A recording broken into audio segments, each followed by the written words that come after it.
Right, here you go. Okay, have you got that? Not yet. Say when. Yeah. All right, I've got it now. Okay, Yes. great. Off you go. Right. Moses assembles the people of Israel and reiterates to them the commandment to observe the Shabbat. He then conveys God's instructions regarding the making of the Mishkan, the tabernacle. People donate the required materials in abundance, bringing gold, silver, and copper, blue, purple, and red dyed wool, goat hair, spun linen, animal skins, wood, olive oil, herbs, and precious stones. Moses has to tell them to stop giving. A team of wise-hearted artisans make the Mishkan and its furnishing, as detailed in the previous Torah readings of Teruma, Tetzaveh, and Kitissa. 3 layers of roof coverings, wall panels, and 100 silver foundation sockets. The parochet veil that separates between the sanctuary's two chambers, and the masak screen that fronts it. The ark and its cover with the cherubim, the table and its showbread, the 7-branch menorah with its specially prepared oil, the golden altar and the incense burned on it, the anointing oil, the outdoor altar for burnt offerings and all its implements, the hangings, posts and foundation sockets for the courtyard, and the basin and its pedestal made out of copper mirrors. Right, one sec.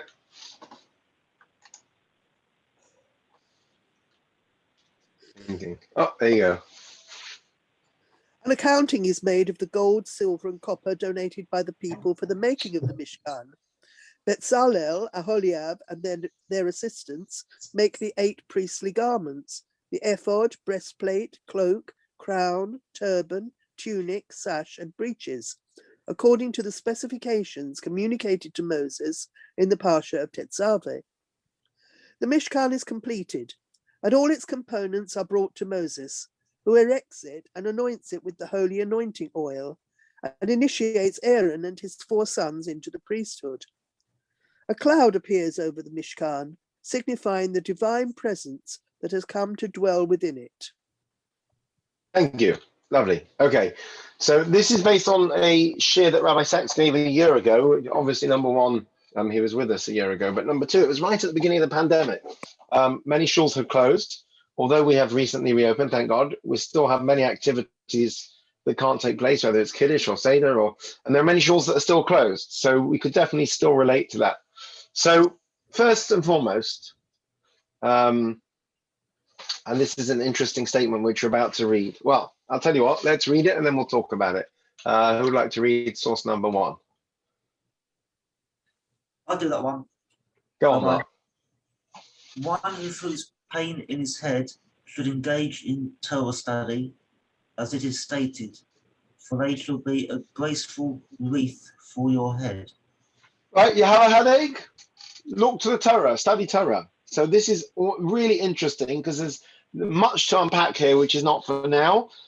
You could ask me, are you saying that if somebody is ill, they should study Torah rather than taking medicine? Are you telling me that if someone has a mental health issue, they should ignore it and simply study Torah? Well, no, that's not what that means.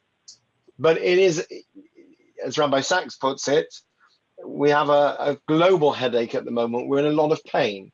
So when a person's in pain, they should look to the Torah for solutions. That's how Rabbi Sachs interprets this Gemara. It's not to say that studying Torah is the solution for a headache. The solution for a headache is to take an aspirin and lie down. But when you feel pain, then you should look to the Torah for answers. And there's a famous saying of the Balatanya, the first Rebbe of Chabad, that he told his disciples one time that you should live with the times. You should always live with the times. And they're very confused by this, because surely Judaism isn't about living with the times. It's about going against the grain. It's about living with what the Torah told us thousands of years ago. So they were a bit puzzled. And finally, his brother explained that, said, what your Rebbe means to tell you is that you should live with the times, meaning you should live with the Parsha of the week, meaning that we should always look to the Parsha of the week for inspiration with what's going on in the world today. And that is no doubt why many obviously read the Parsha every week, and many of us base our shiurim and our drashas on the Parsha of the week, and often there'll be something contemporary as well. Rabbi, So, Rabbi, yeah. Last week it Hi. said about it. Last week it said about Moshe wearing a mask at the end of the Sedra. Yeah. Or a Absolutely, sort of yes, face it did. covering. Yeah. That has been noted by many people. Yes, that's a popular one. He only took it off to talk to God. If you want a real conspiracy theory, the phrase that is used, I wasn't the only one that spotted this either, apparently. The phrase that is used for the light which shines from Moshe's face, which, as I mentioned in shul, of course, is the source of the horns, right? If anyone doesn't know this, why do people think Jews have horns? It's not just because people are anti-Semitic. Michelangelo, I don't know if he was anti-Semitic, but in the end of last week's Parsha, it says that Moshe's face was beaming from his audience with God. It says, Ki karan or paneha Moshe. The Moshe's face was shining with rays of light. A keren is a ray, but a keren is also a horn. I guess it's thinking about a shofar. It's narrow and then it broadens. So the same with a ray of light. It beams out. So it's the same root. So someone somewhere misunderstood that not Karan or Panei Moshe, that the face of Moshe was radiant with light beaming, but rather there were horns on Moshe's face. And that's probably where it comes from. But the conspiracy theory is that Ki Karan sounds like corona. There you go. Karan or corona. Anyway, so Moshe, because of the corona, had to wear a mask. Anyway, I don't know. But yes, masks were in last week's Sedra, definitely. I saw a very nice little Dvar Torah, and I can't remember exactly how it went now, but it was not Rabbi Marcus, what's the name now? Rabbi Lera, who's now in Central Shul, about Purim and putting on the mask and taking off the mask, and basically how when Please God this ends and we take off the masks, the kind of symbolism of that, of unmasking yourself and reverting to certain patterns of behavior is really interesting. So yes, we try to live with the times, meaning we try to, a nice way of understanding this, Rabbi Sachs says that doesn't mean if you have a headache, you don't need to take tablets for it necessarily, but it means that when you have pain, you look to the Torah for solutions. So, okay, what is the Torah talking about last few weeks in great length? Temple building the Mishkan. Right, build the Mishkan, which is the precursor to the temple, which is also like our shuls. Our shuls have certain features of the temple. It's about building a fixed abode, a place for worship and service of God. Now, the last time we read this parsha, I remember this. I made a mistake last week. I think we did read Ki Sisa last year, because I remember Tatave's Josh Markovich's bar mitzvah, he read it last year. I think we had one more week after Purim of Ki Sisa, and then we closed. We were closed for Vayakhel Pekudei, and then we were closed for several months. So you're telling me to live with the times, that the weekly parsha has inspiration for us. The weekly parsha is talking about the building of shuls and temples and Mishkan, and meanwhile, certainly this time last year, our shuls were closed during this period of time. And this year also, actually, Teruma Tetzava, when we're reading about the Mishkan, it's all theoretical. It's like reading about the Korbanot. So how is that topical? It's not. It's terrible. So good question, right? How, if you want to tell me that there's always, and it's Hashgacha Pratis, it's, you know, it's all divine, part of everything fits into place. It's not. If you wanted to summarize how most of us probably been feeling at various times through the last few months, it's certainly not been an experience of it's been more Tazria Matzora when we read about the Matzora and the leper, they're not a leper, but the Matzora, and the isolation they go through. Here's a quote from Tazria Matzora from later on in Vayikra. Who would like to read that? Nice volunteer. I'll read it if you like. Please. He shall be unclean as long as the disease is on him. Being unclean, he shall dwell apart. His dwelling shall be outside the camp. And of course, in fact, what does it say after that? I think it says they had to isolate for 7 days, right? Isolation. There you go. Self-isolation. So the experience, our lived experience of the last 12 months, by and large, and even though we have, shuls have been opened, we've certainly not had the social experiences we normally have. Sidarim and the Friday night dinners and the lunch club and the kiddushim and all those things and the family gatherings, we've not had that. So if you wanted to summarize the last, you know, what's topical to us, it's certainly not the building of a mishkan, the building of places of worship. It's probably being on your own, isolated, you know, and having terrible disease. Here's the very first verse of EICHA, of Lamentations, that we read on Tisha B'Av. Who'd like to read that? Alas, the city that was once so thronged with people, today seems alone. The princess among states has become a fraud. I consider myself well read. I don't know what a thrall is. Does anyone know what a thrall is? It's a servant of the old days who were feudal days, Oh, who was tied to the village and the manor house. thank you very Like much. So, almost a slave. so the princess has become a pauper, basically. Sound familiar? Empty Almost a streets. slave. Sound familiar? Empty parks, empty streets, empty shops, empty shawls. Yes? That's more our experience than the building of magnificent sanctuaries for God. So obvious question. Okay, look, you could say to me, okay, it doesn't always work out. You know, one of the things that confuses people, I think people have asked in this year before, is, you know, at the beginning of January, we were reading the Parsha of SHEMOS, which talks about the Exodus. Why don't we read it Pesach time? So we said, you have to keep in mind that the cycle is an annual cycle, and sometimes they coincide, but not always. We can read about Pesach in January. We read about Sukkot actually in sort of May. So at the end of the day, it follows the order of the Parshas. But nonetheless, there is this idea that we're always trying to kind of live and sort of associate with the weekly Parsha. So what are we supposed to take away from these Parshas that are talking all about the Mishkan at a time when, even if they're open, our shuls are far from living the glory that they once did? It gets worse. Vayakhel means to gather, like Kehillah. So, and we're not gathering. And even if we are gathering, it's in smaller numbers. So what, at the time when, and when Rabbi Sachs was writing a year ago, the shuls had just closed. So at a time when shuls are closed and life has shut down, and yes, it's opening up a little bit, but it's still, I mean, I don't know. I was out this morning. It doesn't feel like a lockdown at all. There's throngs of people going to school. But anyway, what is the message? And not surprisingly, Rabbi Sachs has a wonderful answer for us. Now, you may recall, possibly in connection with our first share, that what is always juxtaposed immediately with the building of the Mishkan? Particular mitzvah that's always mentioned. The giving of the Torah. No, it's closer than that. It's straight afterwards, and it's been mentioned more than once. That God is going to rest in the temple.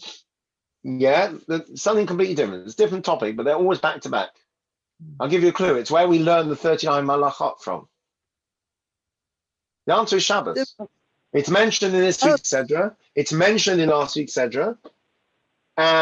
So right after the building of the Mishkan, the first thing Moshe does is to mention Shabbos. And by the way, this is where we learn that the 39 malachot that we're learning about in our halacha share all come from the building of the Mishkan. So the things that were done to build the Mishkan, like the hanging of the skins, you had to slaughter the animals to get the skins, and then you had to brush this and that, and then you had to cook the dyes, and you had to make the breads, and you had to, you know, in order to make bread, you have to have flour, you have to plow and grind and sow.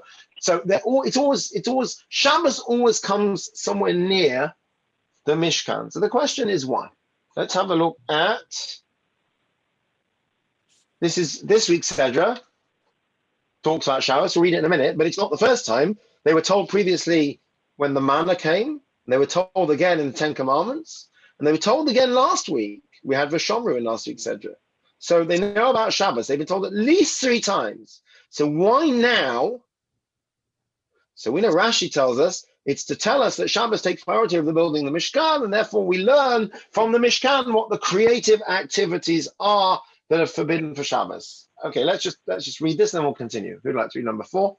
Pam, do you want to read? Sorry, the people I can't see on screen, if you want to read, please volunteer, because I can't see you. So I'm not ignoring you. Shall I read? Yeah, I'll read.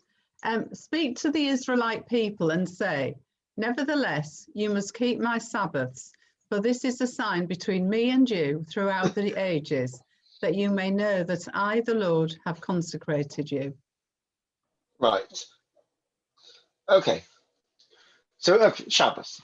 What is besides the practical learning of creative acts from the Mishkan, what is the connection between Shabbos, which is a period of time of 25 hours, and the building of the Mishkan, which is a sanctuary for God? Any thoughts? Anyone spot a connection?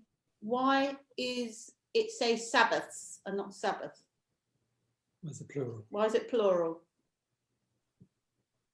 Well, you've got to keep every Sabbath. That's a very good question. It's a good question. I don't know off the top of my head. We could look at Rashi. What I will tell you is that this is where we learn, one of the places we learn the idea of pikuach nefesh from, that says you should keep Shabbos plural. that means if you have to break one Shabbos in order to keep more than one, in other words, if I don't break Shabbos now, something terrible is going to happen. But if I break Shabbos now, live till 120. So I know that's one of the places we learn Pikuach Nefesh. But it says it's not just keeping one Shabbos, in which case at all costs, it's keeping Shabbos on an ongoing way. And that means that if you have to sacrifice one Shabbos for the greater good you do. Let me just look up Rashi on that quickly, 31:13, see if there's anything obvious on the plural. If not, I'll do it for homework, hopefully. 31:13. Does it also mean Yom Kippur is like Shabbat, Shabbatim? Yes, probably. 1 second. But maybe it's there because they need to be told that they're not just going to keep this particular Sabbath after the building of the Mishkan. They've got to keep all of them. Oh, sorry, 1 second. Rashi doesn't say anything. I was just about to look at. I closed it. Sorry, that was silly. 1 second. In a moment. 31:13. Let's see. So in the simple sense, it's all the Shabbos of the year. In the deeper sense, okay, says the Ramban, Nachmanides, Shabbos plural is the two facets of Shabbos, which we've often discussed, the positive and the negative, the Zochor and the Shamor. So Shabbos, what is Shabbos plural? We know it says in the Shema, you should love the Lord your God, b'chol levavacha, with all of your hearts, b'chol nafshecha, with all your soul. So why, it doesn't say your souls, why does it say hearts plural? So we know Rashi says it means your two sides of your heart, your Yetzer Hara, your good inclination, your bad inclination. So the Ramban says Shabbos means the positive mitzvahs of Shabbos, the Zochor, the Kiddush, the meals, the sleeping, the learning, the family time, and the negative parts of Shabbos, the Shamor of not violating. So, okay, but it does also say, yes, it means all the Shabbos of the year. I know it's definitely where we learn the concept of Pikuach Nefesh as well, plural. Okay, so anyway, so this, okay, can anyone spot maybe a connection between the Mishkan and the concept of Shabbos? But there's a lot of work to be done to make like the Mishkan. Yes. And then we, at the end of that, we rest and appreciate it, what we've done. Right. Basically, Rabbi Sachs's words, not mine, but I think it's a beautiful idea. They're both sanctuaries. The tabernacle, the Mishkan, is a sanctuary in space. It's a place of godliness. It's a shrine. The problem we have with that right now is that's what our shuls are, but our shuls are not fully open. But Shabbos is a sanctuary in time. Right? It doesn't matter where you are for Shabbos. It's not space. Shabbos is time. It's 25 hours of time. So why do, actually, you can ask a more fundamental question.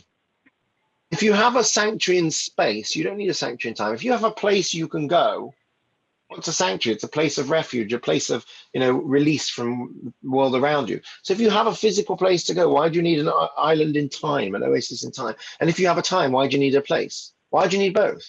And in fact, many of us put the two together. On Shabbos, you go to shul. Yes, but if we have a breakdown like we have now, then you have got that other place. So says Rabbi Sachs, because this is coming for exactly the situation you have now. What happens if your physical sanctuary is not working for you? Right? Times of the destruction of the temple. So many times throughout history, we didn't have our physical places of sanctuary. Many times we had the exact opposite. Now it's that we're in lockdown because of health reasons. But there were times in history that we couldn't go out because of persecution. So Shabbos is your sanctuary in time. That even if you're exiled and you're dispersed and you're scattered at the ends of the earth, and there's no temple, and there's no mikdash, there may Mishkan, there may not even be a shul, or there is a shul, but it's closed. God says to you, you know what? There's another sanctuary. It's a sanctuary in time. It's called Shabbos. No matter where you may be. I haven't read it yet. I just bought the book by Joe Lieberman. Oh, what's it called? The Gift of the Shabbos or something. Dipped into it. Looks really nice. And whenever he was in Washington, he kept Shabbos. I don't think he kept Shabbos by going necessarily and spending all his time in shul. There were probably times, I'm sure, that he had to be in places. He always kept Shabbos. Why the two? Could it be, you saying like this Joe Lieberman, could it be that, if you keep Shabbos, and God forbid, obviously you have to break Shabbos, but you still got it in your mind that you're keeping Shabbos and you're only doing whatever because of an emergency or something, or as this Mr. Yeah, I was. You know, I don't even think, by the way, he's insinuating that he did have to break Shabbos. I don't think that's mentioned. I think the whole point is that he didn't break Shabbos. He kept it. If there were things he did, they were always within the boundaries. The letter of the law. Yeah. Look, I mean, there's the famous story. Rabbi Lazar in Russia was invited the Winter Olympics. He was invited by Putin to go to the opening on Friday night, and he walked over there and obviously didn't break Shabbos, but he went. And people say, "How can you do that? We tell our kids you can't go out Friday night." And he basically said, "Look, it's a bit like in the old days. Putin's not like the Queen. Putin can very easily get you, cancelled quite conveniently, and no one will ever remember you existed. He's got KGB connections. When the president of Russia says to you, 'You are invited to be my guest,' it's a bit like Achashverosh saying all the maidens have to come. It's a bit like the king in the old days saying off with his head if you don't obey." And he said that he's basically a despotic ruler, and we're just thankful that he and basically it was necessary for the Jewish community, and you can see the argument there why that would be important. So, but that's another discussion. So even if you're not, sorry, go on. I remember Rabbi Sachs walking somewhere on a He walked to Friday Princess night. Diana's funeral. I don't know about Friday night, but he walked to Princess Diana's funeral Shabbos day, and he was part of along the route. And I don't recall if there was criticism at the time, but the answer would have been that there are certain things the chief rabbi has to do in order to curry favor with the monarchy, which are entirely appropriate, which are not necessarily appropriate for you and me. The same, by the way, goes, I don't know if everyone agrees with this halachic point, but the same goes for attending Christian services. As a rule, many of us don't go to church sanctuaries at all. Very problematic, a lot of the imagery and so on, but certainly not for services. The chief rabbi at the time went to William and Kate's wedding. I don't know if the present chief went to Harry and Meghan's wedding. Don't think he did, actually. But the chief rabbi... I think the wedding was on a Yom Tov. Which one? Harry and It was April, so it might have been Pesach. It was April. Yeah, that sounds about right. And if you follow the news, they're now claiming they got married 3 days earlier. And I was listening to LBC this morning, and they brought on this vicar, and he said it's entirely impossible because they basically said that they had a private ceremony with just the three of them with the Archbishop of Canterbury. So number one, you'll know that he said, number one, their house isn't licensed for weddings. Number two, there's no witnesses there. How could you possibly have a wedding? So they probably had some kind of a blessing or something. Anyway, so William and Kate's wedding, certainly the chief rabbi went and sat in Westminster Abbey, and I'm not sure I'd be comfortable doing that, but the chief rabbi does that because he represents the Jewish community to the monarch, and it would be a snub not to. So, but anyway, so we have physical sanctuaries, our synagogues, our mishkan, our temple, but we also have a sort of spiritual sanctuary in time, and Shabbos is an island in time, an oasis in time. Even if we're not physically together in the same place in the same way in Jerusalem or wherever, we have this global concept. Nowadays everything's global, but Shabbos is something that binds the Jewish people. How can you say that when we're all living in different places? So we'll come to that in a minute. But before we come to that, here's an interesting piece of Talmud. It's very famous. Who would like to read? I'll read. I'll do it. Go for it. The verse describes when the rest of the events of the Megillah occurred. After these events... So this is from the Megillah, Talmud Megillah, talking about... Okay. After these events, did King Ahasuerus promote Haman? The Gemara asks, after what particular events?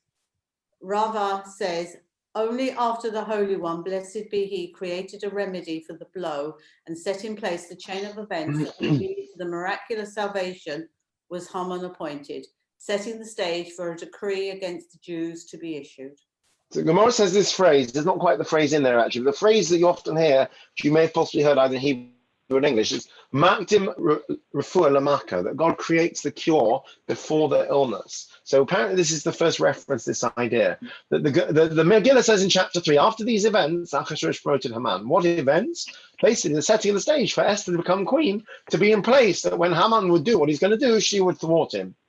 So Rava said that the Almighty only allowed Haman to rise to power after there was already a mechanism in place, a cure for Haman, which was Esther. People said this in relation to Zoom. But Zoom just started to kind of emerge just before the pandemic. So one of the things that's been a big comfort having that video. Okay, we always had video conferencing, but not quite on the same scale. So they would apply it here also, that Hashem gave us Shabbos as the cure to exile or isolation, that if we're not physically together, we have a period of time of 25 hours when we're all together. What does that mean, we're all together? When you light your candles, do you consciously think, oh, Jews around the world are lighting candles? I mean, I often talk about this when I do school visits and speak about like the blowing the shofar. I say that you have space and time.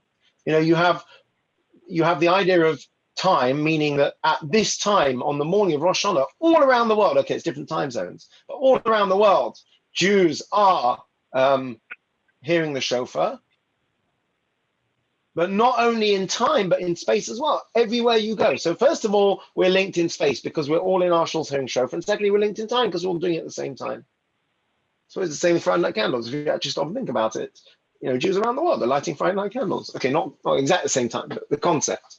So again, this is relevant to what we're going through now. It's something we've learned a few times. Let's have a look at this. This is where we learn a halacha from, which you may have come across. I don't know if anyone watched my mincha yesterday on the US, but I spoke about this halacha. Let's read it and then I'll talk about it. Who would like to read the Talmud from Brachot? Who hasn't read yet? Go for it. Rabbi Yitzchak said to Rabbi Nachman, "Why don't you come to shul to daven?" Rabbi Nachman explained, "It's hard, I'm unwell, I can't do it, etc., etc." Rabbi Yitzchak says to him, "Do me a favor. If you can't come to shul, speak to the chazan, shaliach sibur, let him come and tell you exactly what time the community is going to be davening." He was advising that if Rebbe Nachman needed to daven alone at home, he should still be davening at the same time as the community. Rabbi Nachman said to Rabbi Yitzchak, "What are you talking about? Why should it make a difference what time I daven?" Rabbi Yitzchak gave him the quote that Rabbi Yochanan said in the name of Rabbi Shimon bar Yochai. What did David HaMelech mean when he said in Psalm 19, "Va'ani tefilati l'cha Hashem et ratzon"? Let my prayer to you, God, be at a time of favor. Said Rabbi Shimon bar Yochai, "What exactly is a time of favor?"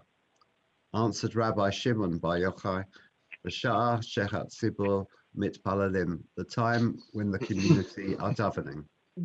Right, so this is the basis of a halacha you may have heard a few times in the past year and probably previously from me, certainly, that if you can't daven with the minyan, assuming the minyan is davening, then you try to daven at the same time. So in other words, if we're davening at we're davening at 10 o'clock Shabbos morning and you're at home, then there is a benefit in saying to yourself, I'm going to start davening at 10 o'clock. Okay, you'll be quicker at home, but I'll know that I'm davening the same time that everyone in shul is davening. Even though I'm in a different physical space, we are joined in time. And this is what this Gemara is basically saying, that when it says, right? Let my prayer to you, God, be a time of favor. What's a time of favor? A time when people are davening together, even if it's not in the same place. I always sort of laughed at this halacha, because for me personally, if I'm not in shul on a given morning, chances are if I could be davening right now, I'd be in shul. Why am I not in shul? Unless either somebody's ill, in which case I'm going to be looking after them, or I've slept in, or I'm not well, or I'm driving the kids somewhere. So I always found this halakha a bit funny. But the last year, it's become extremely relevant. And hopefully it's some comfort to people. When we're completely closed, we all try to daven at the same time, either online or on Shabbos. We know we're davening at 9:30 or 10, whatever it was. Suggested time for davening, that you know that you're not on your own, because people around you, although they're not physically with you, they're with you in time. That's what this Gemara is saying. It's in the past years, become much more, it really hit home with me, this idea that we should have a time for davening, even if we're not together. That the knowledge that the people, particularly now, okay, in the morning still we're closed. Okay, we're davening together on Zoom at 8 o'clock. Let's say we couldn't. It's Shabbos or whatever. The knowledge that your friends and your minyan chaverim, the people that normally daven with you, are davening at the same time as you, hopefully brings some comfort and some power. You know, it's a powerful thing. So this is the idea. When we are doing something together in time, even if we can't do it in space. So Rabbi Nachman saying to Rabbi Yitzchak saying to Rabbi Nachman, you can't join us in physical space, but you can join us in time. That's what Shabbos is. Shabbos is a joining in time. And that's the power there of of coming together in time. So it's not ideal to daven at home if you ideally you want to go to shul, but we now know that we've seen it's not always possible. So this is Rabbi Sachs's idea that they're both basically sanctuaries. You have the physical sanctuary and you have the sanctuary of Shabbos. And sorry, one second. The sanctuary of Shabbos is very relevant to us because it's not about physical being in the same physical space. It's about being in the same period of time. Also, I just wanted to mention, sorry, just lost my train of thought a moment.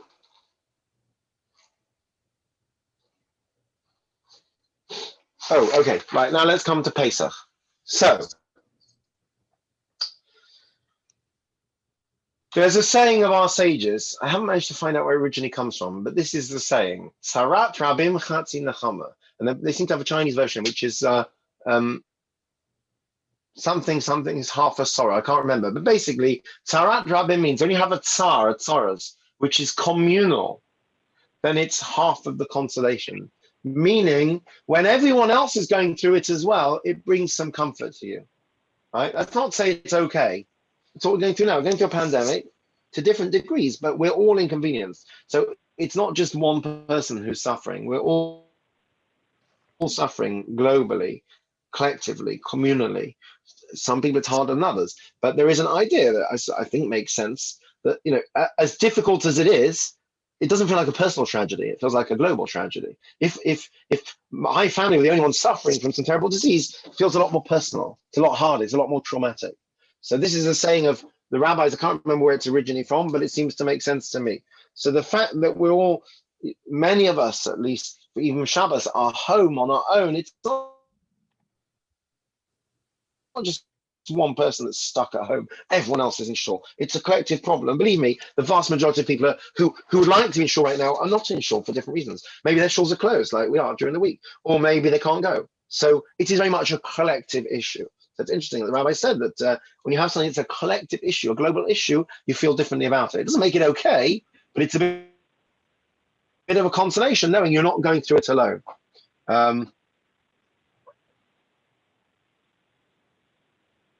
So Rabbi Sachs ends up by saying that we have a principle, and this is the principle. Who would like to read this?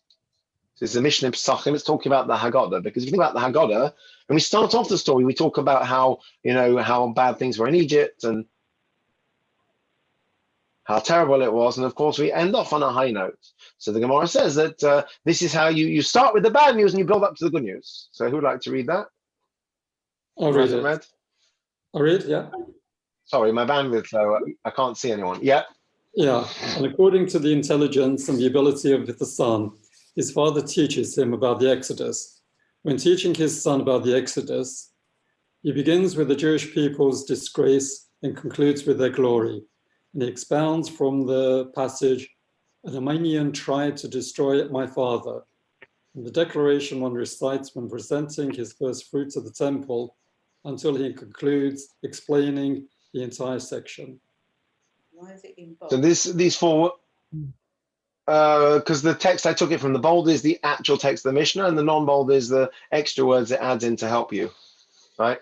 So, but the four words I've put there is, again, is a famous quote, Vayakhel Pekudei u'Mesayim b'shevach. You start off with the shame and the disgrace, but you end with basically the positivity. So that's if you're telling a story, the Jewish way to tell a story is you start with all the Torah and you end off with, but there's basically a happy ending, right? You have a happy. It's basically another way of saying you have a happy ending, right? If anything bad's going to happen, it happens early on in the story, you have a happy ending. And that's how we often tell things. That's a Jewish way of telling a story. What do we do at the beginning of the Seder? We start off with, this is the bread of affliction, the bitter herbs. And then we drink 4 cups of wine, each further along with redemption. And what do we say right at the very end of it all? Which, again, not my words, Rabbi Sachs's words, right at the end of the Seder, what do we say? Right at the end of Chag Gadya, with all the different stages of Chag Gadya, that Hashem came and he basically smote the angel of death. And as Rabbi Sachs put it a year ago, and it's very relevant today, may God come and end the angel of death. So we start off with difficulties and sorrows, and we've had terrible sorrows the past year, but as Rabbi Sachs says, please God, it should end. Particularly the last line of the Seder, basically, that the angel of death should be vanquished, and all the sorrows that we've seen should end. So a couple of thoughts there. First of all, the idea of Shabbos as a sanctuary in time, but it's juxtaposed with the Mishkan because there are going to be times when we can't get to our shuls, we can't get to our sanctuaries. Then our sanctuary switches from being a physical one to being a spiritual one in time. How do we achieve a sanctuary in time? The knowledge that we're all connected together because we're doing something at the same time, whether it's Friday night dinner or Kiddush or trying to daven at the same time. There's power in that.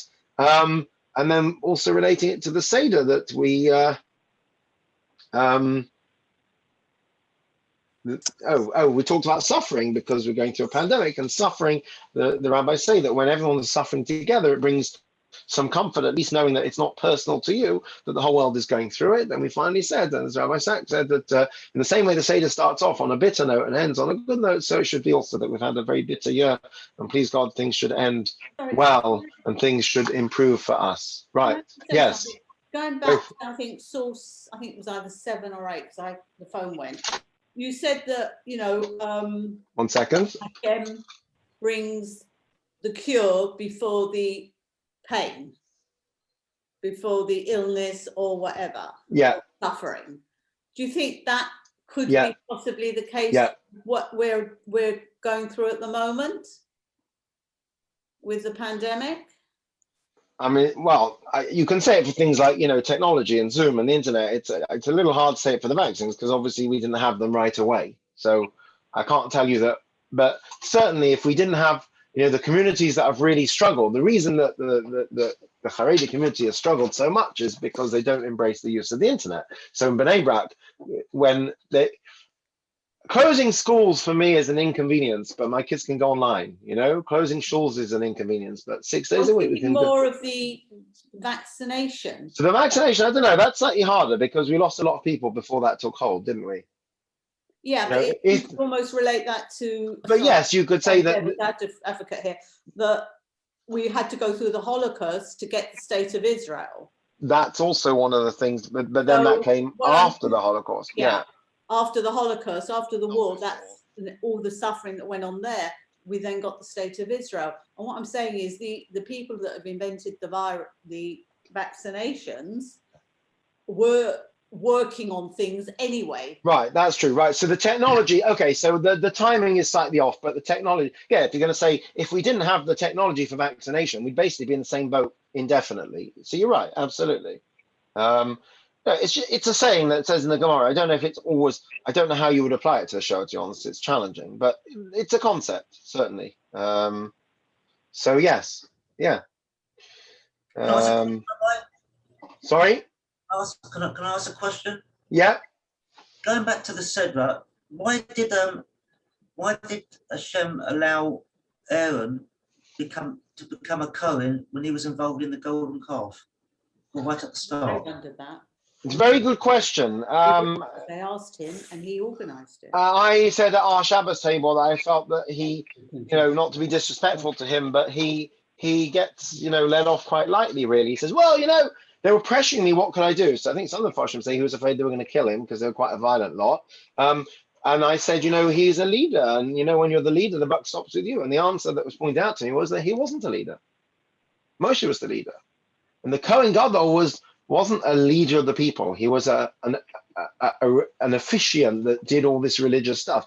Not sure the Kohen Gadol had to be a leader in the sense of leadership skills. He was a holy man that did holy things with God.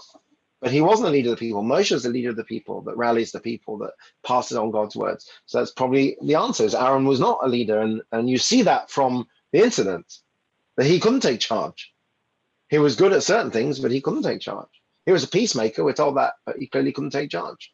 I had a different question, actually. My question was, we know that David HaMelech didn't build the temple because although he was a very holy person, he had been a warrior, and he was and somebody with blood on their hands. So his son Shlomo built the temple. So the Levium, the thing that usually gets glossed over is that they were told to slaughter all those who'd taken part in the calf, and 3,000 people died. That's quite gory stuff.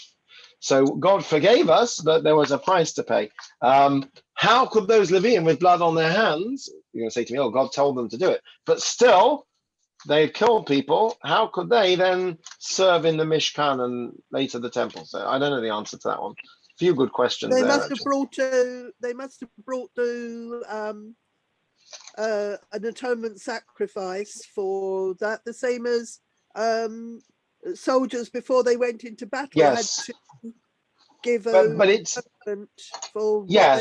they were going to do. Yes, it's very true. But it's difficult because they didn't do anything wrong per se. David HaMelech was told to go to war by God, and then he's told, you've got blood on your hands, you can't build the temple. You told me to get blood on my hands, God. What do you want from me?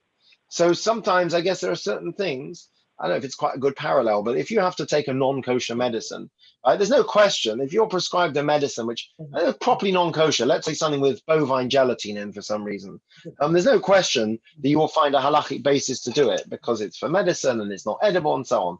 Nonetheless, there are many people who feel uncomfortable ingesting non-kosher food because at the end of the day, even if it's allowed according to halakha, it's not kosher, and I'm eating this non-kosher thing and I don't eat non-kosher. It's bad for me spiritually. So just because something's allowed doesn't make you okay with it. So just because God told you to go kill people doesn't mean you don't have kind of blood on your hands. It's a difficult one though, because they suffer as a result. But with Aaron, it's the opposite. He's not punished as well. And it's a good question. I think that, but as my kid said, that's why he wasn't the leader, because he clearly didn't have that ability. I heard that he was a faithful as life. That he did try and. That's the Mefarshim say that as well. It's not, the text doesn't give that. The text says that it makes him sound quite enthusiastic. But look, when you've got a crowd of 600,000 people, it's quite scary. So I guess he wasn't punished for it. But he throws it. The discussion we had was of corporate responsibility. That if he was left in charge, as like the CEO of a company saying it's not my fault the guy was driving for 10 hours flat. Yes, it is your fault because it happened on your watch. It happened on Aaron's watch, and because it happened on his watch, he bears responsibility. I don't know if we have the same concept in the Torah. We do with Moshe, because Moshe argues for the people. He says, they're my people. If you're going to destroy them, destroy me as well. But that's Moshe. He's the faithful shepherd. Aaron, at the end of the day, didn't have that leadership role. I guess Aaron was a very holy, special person, but he had different qualities. And one of his qualities was not, taking responsibility. He passed the buck, essentially. That's why he wasn't the leader Moshe was, I guess. It takes quite a leader to be able to take things upon their shoulders. I'm sure it's not a modern concept that the person, male or female, at the top bears responsibility for what happens.